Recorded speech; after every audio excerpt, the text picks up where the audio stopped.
It is strange to think that our social order was mostly planned out ahead of time. I used to think that everyone from a lower social class was lazy when I was younger. I told myself to always work hard and never be like them. But as I grew older, I realized that the situation was more complex.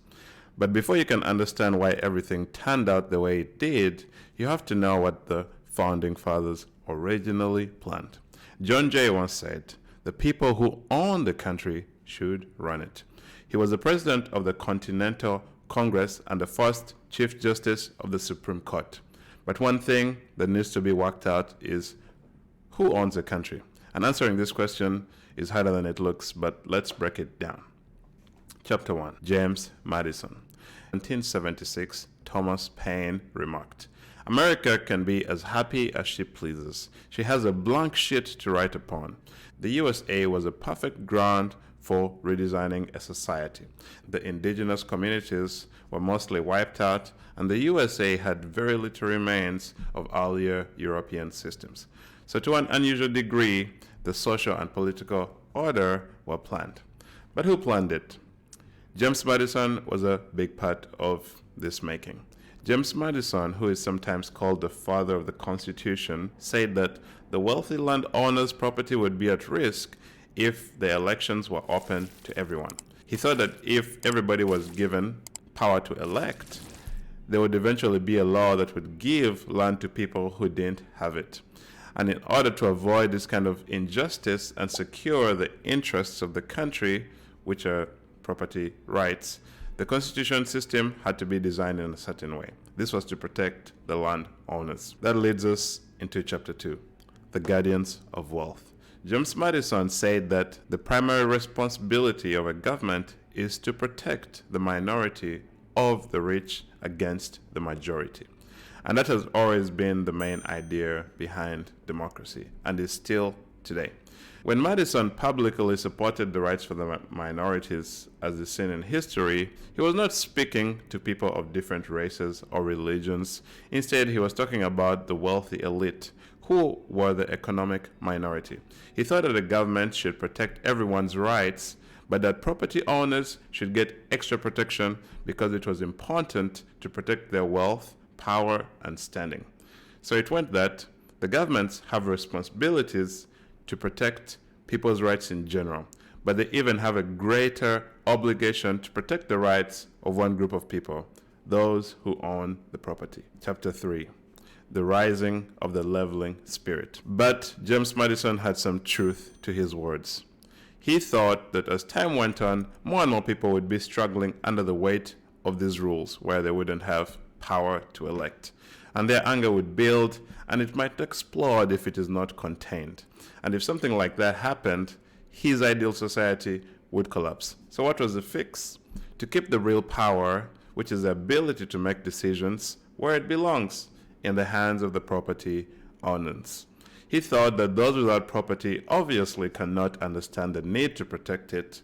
So the fear of the leveling spirit was well-founded. I mean, the guy would lose his stuff and his friends would lose their land. It makes sense. So when it comes to politics, the leveling spirit means a scenario where people want to destroy institutions that they think are unfair instead of fixing them. That leads us to chapter 4, the Enlightened Statesman's Dilemma. Before you go and maybe hate James Madison, let me go deeper into what he really thought. He lived before capitalism, and James Madison opposed capitalism philosophically. He was a freedom fighter, not a capitalist. The leaders he believed of the USA would be enlightened statesmen and benevolent philosophers whose wisdom may best identify the true interests of their country. So the country would be ruled by a very wise man, as he thought. With wisdom and kindness, they would refine and enlarge the public views to protect the country's real interests from the mischiefs of the democratic masses. Madison's predictions that the nation's leaders would serve as its moral compass turned out, of course, to be incorrect.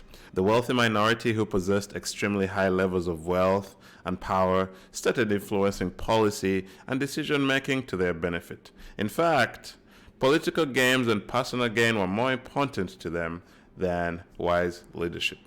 So Adam Smith had actually already predicted this a few years earlier. He predicted that the wealthy minority, if they were given all the power, as they do, would proceed to use their newfound power to their advantage. According to Adam Smith, they would be driven by the evil principle of the masters. All for ourselves and nothing for other people. So as early as 1792, actually, James Madison found this out. He found out that what he thought was going to happen wasn't going to happen. So he started warning the USA that the growing capitalistic state was putting private interest ahead of public duty. What followed was a real domination of the few under apparent liberty of the many. Chapter 5. How to trick people into submission. As a result, the rich majority now have a lot of power. And yet from the outside, it appears to be a land of freedom. But how can one keep things going like this? The poor must be managed in such a way that they do not develop this leveling spirit that would threaten the wealth gap and threaten the power of the rich. The current situation seems to mirror that of 17th century in England. In the 17th century in England, there was a fight between the parliament and the monarch on who should have more power. But the fact was that the people at that time didn't want to be ruled by either the king or the members of parliament. According to their pamphlets that they were holding up, they didn't want to be ruled by knights and gentlemen who didn't know the people's sores and would oppress them. Instead, they wanted to be ruled by countrymen like themselves who would know their wants.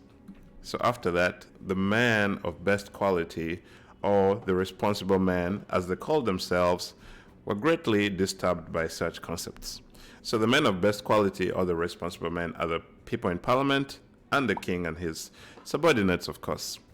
These people were willing to grant the people, the majority of England, limited rights based on the principle that the people doesn't refer to a disoriented and educated people. So not everybody was to get rights, only the educated who knew what was going on. But it becomes more complex like this, and in my future videos on the social structure, I'll describe the strategies that were used to deceive the countrymen into believing that these men of best quality should control them. In that way, thanks for coming on this trip with me. If you thought this video was interesting, like, share, and follow for more videos like this. All the ideas from this book are coming from a book called Profit Over People by Noam Chomsky. It's a real eye-opener, so you should check it out, and thank you.